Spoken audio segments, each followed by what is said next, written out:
главным убежищем для боевиков. Пробить их порой не может даже артиллерия. Оттого каждый шаг нашим бойцам дается нелегко. А еще продвижению мешают минные поля, которые противник ставит на пути нашей техники и штурмовых отрядов.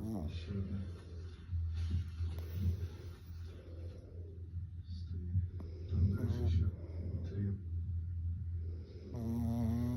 Все, начинает есть. Такими минами нам засеивает территорию с помощью немецкой системы залпового огня. В одном пакете 27 мин. Если одну такую найдешь, 26 надо еще искать. Такие мины можно только на месте.